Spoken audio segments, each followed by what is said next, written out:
പൊന്നാർ ചങ്ങായിമാരെ, ഇങ്ങനത്തെ വലിയ പനതാ. ഈ പനൻ്റെ പൊടിയാണ് നമുക്ക് ഭക്ഷണമാക്കി കഴിക്കാൻ പറ്റുന്ന പന ഉണ്ടല്ലേ.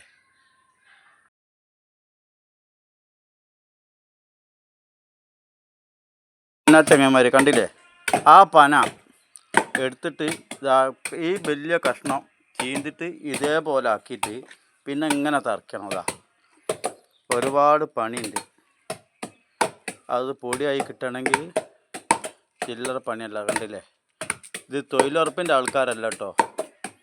ഈ പന കഷ്ണമാക്കാൻ വേണ്ടിയിട്ട്, ചെറിയ പീസാക്കാൻ വേണ്ടിയിട്ട് നിൽക്കുന്ന ആൾക്കാരാണ്.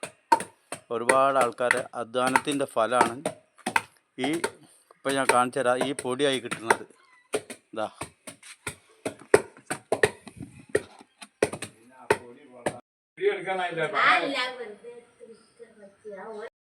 കണ്ടില്ലേ, ഈ പൊടിയായി കിട്ടുന്നത് ഒരുപാട് ആൾക്കാരെ പ്രയത്നം കൊണ്ടാണ് ഇങ്ങനാണത്.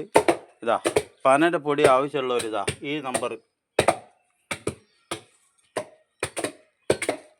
നമ്പറിൽ വിളിച്ചാൽ മതി. എപ്പോഴും പേരുവേല അങ്ങാടിയിലുണ്ടാവും.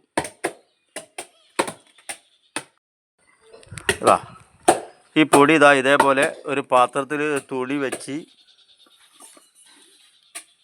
കണ്ടില്ലേ, ഇതേപോലെ ഇങ്ങനെ കലക്കി കഴിഞ്ഞാൽ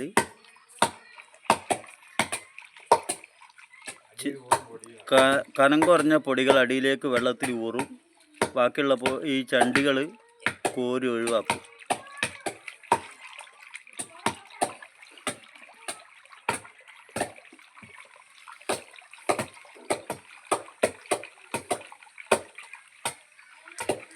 നമുക്ക് ഈ ചേമ്പ്, ചേന, കാവത്ത് ഒക്കെ തിന്നാൽ ഗ്യാസ് കാര്യങ്ങളൊക്കെ വരും. ഷുഗർ അതൊന്നും ഉണ്ടാവില്ല. കാരണം വളടെ മാരക വിഷം അടിച്ചിട്ടുള്ള പരിപാടികളൊന്നുമില്ല. ഇത് പ്രകൃതിയിൽ നിന്നിട്ട് നമുക്ക് കിട്ടുന്ന സാധനം. അതേപോലെ പൊടിയാക്കിയിട്ട് നിങ്ങൾക്ക് തരികയാണ്. ഇങ്ങനെ ചെയ്യേണ്ടത്.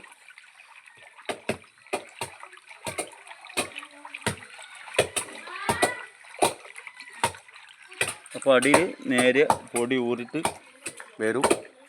ആ പൊടിയാണ് നമ്മൾ എന്ത് ചെയ്യുക, പനങ്കഞ്ഞിയാക്കിയിട്ട് കഴിക്കുക.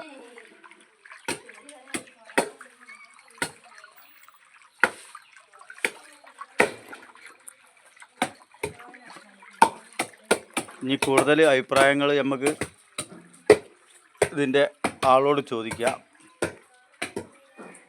അപ്പോൾ നമ്മൾ ഈ പൊടി എവിടുന്നാ ഈ പന എടുത്തിട്ട് കൊണ്ടുവരും നിങ്ങൾ?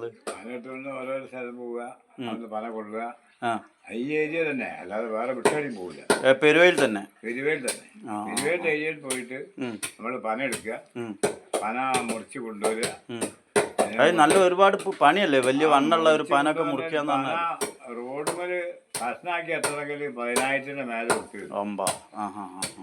പിന്നെ ഇത് ഓരോരോ ആളുകൾക്ക് കൂലി അടക്കം വന്നാൽ അതായത് ഒരു 20,000 22,000 ഉറുപ്പിക വരും ഒരു പന പൊടിയായി കിട്ടണം. അപ്പൊ എന്തെങ്കിലും ഇങ്ങനെ അധ്വാനിച്ച് ഇങ്ങനെ എന്തെങ്കിലും മെച്ചങ്ങളുണ്ടോ? ചെറിയ ആപ്പീസ് കിട്ടും, അത്രേ ഉള്ളൂ. അത് പിന്നെ വേറെ കാര്യമാണ്. നമ്മള് ഇപ്പൊ കിലോ വിൽക്കണത് 200 പക്ഷെ അത് ഹോൾസെയിൽ റേറ്റ് ആകുമ്പോ 150 കൊടുക്കും. അതായത് ഒരു 3 കിലോ 4 കിലോ ഒക്കെ വാങ്ങുമ്പോ 150 കൊടുക്കും. 150. അങ്ങനെ ഞാനിപ്പോ 3 കൊല്ലാണ് ഞാൻ കൊടുത്തുകൊണ്ടിരിക്കുന്നത്. അങ്ങനെയാണ്. ഇത് ശരിക്കും ശുദ്ധീകരിച്ചിട്ടാണ് കൊടുക്കണോ, അല്ലാതെ അതിൽ മായൊന്നും ചേർക്കില്ല, ചേർക്കിയില്ല. അങ്ങനെയാണ് നമ്മുടെ വിശ്വാസം. അപ്പൊ അതുകൊണ്ട് ഏത് രോഗികളായാലും ശരി ഇത് കഴിക്കാം. ഇതിന് പ്രഷർ, ഷുഗർ അങ്ങനത്തെ കാര്യങ്ങളൊന്നും പ്രഷർ, ഷുഗറൊക്കെ നല്ലതാണ്, നല്ലതായിട്ടാ പറയുന്നത്. പിന്നെ ക്യാൻസർ രോഗികൾ നിഷ്ഠവാരി വായി കൊണ്ടുകൊണ്ട് ഒരു കഴിക്കുന്നുണ്ട്.